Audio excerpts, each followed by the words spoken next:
Assalamualaikum warahmatullahi wabarakatuh. Salam sejahtera untuk kita semua. Ada pepatah mengatakan tak kenal maka tak sayang. Maka izinkan saya untuk memperkenalkan diri. Nama saya Azza Zakiatul Miskia, NIM D03219005, Prodi Manajemen Pendidikan Islam, Universitas Islam Negeri Sunan Ampel, Surabaya. Dalam video pembelajaran kali ini, kita dari kelompok 3 akan mempersembahkan tentang konsep dasar auditing pendidikan yang beranggotakan oleh saya sendiri, kemudian ada Muhammad Wildan Krismananda dan Izma Mila Fatma. Untuk selanjutnya, simak video berikut ini.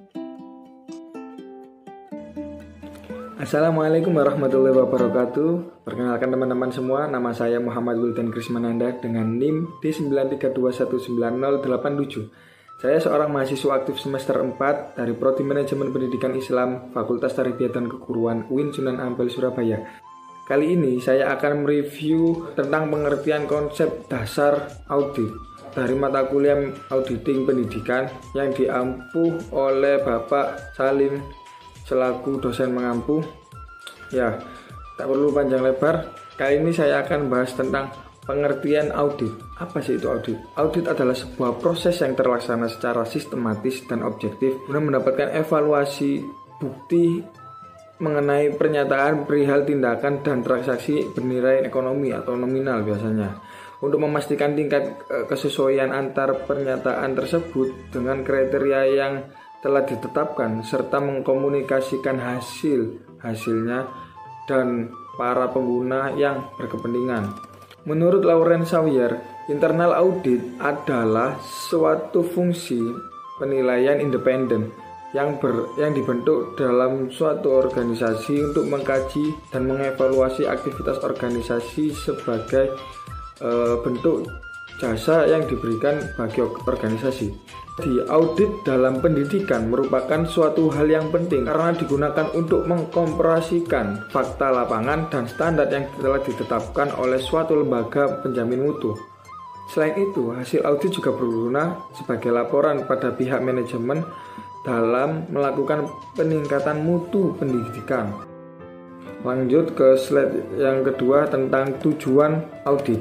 Ya, tujuan audit ini kami bagi menjadi beberapa poin. Yang pertama ini ada penilaian pengendalian atau yang bisa disebut appraisal of control. Adalah sebuah pemeriksaan operasional yang berhubungan dengan pengendalian administratif pada seluruh tahap operasi perusahaan yang bertujuan untuk menentukan apakah pengendalian yang ada telah memadai dan terbukti efektif secara pencapaian tujuan perusahaan. Penilaian kinerja atau appraisal of performance, penilaian pelaksanaan dan operasional serta hasilnya. Penilaian yang diawali dengan pengumpulan informasi kuantitatif lalu melakukan penilaian efektif dan ekonomisasi kinerja. Penilaian selanjutnya menjadi informasi bagi manajemen untuk meningkatkan kinerja perusahaan.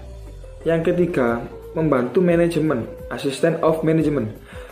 Dalam pemeriksaan operasional dan ketaatan, maka hasil audit lebih diarahkan bagi kepentingan manajemen untuk performansinya.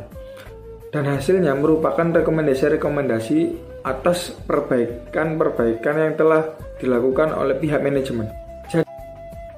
Jadi, tujuan dari audit ini guna meningkatkan penilaian kepada lembaga pendidikan dalam rangka mengupayakan untuk memajukan mutu lembaga pendidikan sesuai dengan standar penilaian instansi yang biasanya pada lembaga penjaminan. Jadi bisa kita simpulkan secara umum tujuan audit ini tidak bisa lepas dari mutu. Oke, selanjutnya yaitu manfaat auditing. Manfaat audit internal adalah membantu anggota organisasi dalam menjalankan tanggung jawabnya secara efektif. Ada beberapa manfaat audit yang dapat dirasakan oleh berbagai pihak, yaitu 1. Bagi manajemen, informasi temuan audit dapat dimanfaatkan manajemen untuk membantu menyelesaikan masalah atau hambatan yang dihadapi setiap fungsi organisasional. Yang kedua, bagi auditor, seorang auditor dapat memperoleh pengetahuan dan pengembangan yang lebih mendalam tentang seluk-beluk operasi organisasi serta permasalahan yang dihadapinya. Menurut Abdul Halim sebagai berikut. 1. Manfaat ekonomi audit: meningkatkan kredibilitas perusahaan, meningkatkan efisiensi dan kejujuran, meningkatkan efisiensi operasional perusahaan, mendorong efisiensi pasar modal. Yang kedua, manfaat audit dari sisi pengawasan, yaitu preventive control. Apa itu? Tenaga akuntansi akan bekerja lebih berhati-hati dan akurat bila mereka menyadari akan diaudit. Yang selanjutnya yaitu detective control. Detective control yaitu suatu penyimpanan atau kesalahan yang terjadi lazimnya akan dapat diketahui dan dikoreksi melalui suatu proses audit.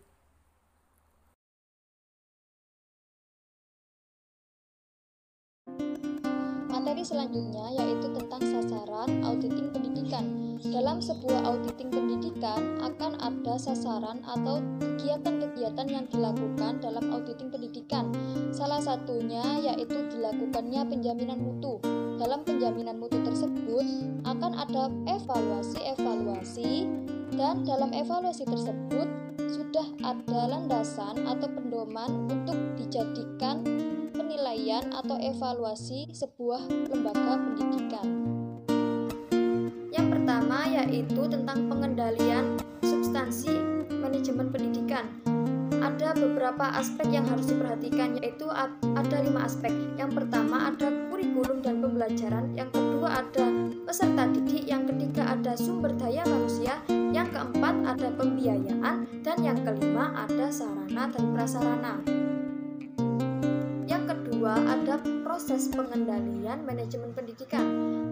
Dalam proses ini ada beberapa hal yang akan terus berkesinambungan dan berkembang.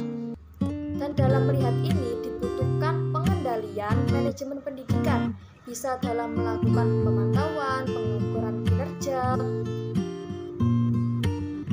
pada substansi manajemen pendidikan yang ada. Pengukuran ini memacu pada 3E, yaitu ekonomi, efisiensi, dan efektivitas. Dalam kegiatan ini, dalam ketiga aspek tersebut akan melakukan proses yang namanya input, proses, dan output. Itu saja yang dapat kami sampaikan. Kurang lebihnya mohon maaf. Jika ada pertanyaan atau apapun bisa ditulis di kolom komentar di bawah ini ya. Ihdinas siratal mustaqim. Wassalamualaikum warahmatullahi wabarakatuh.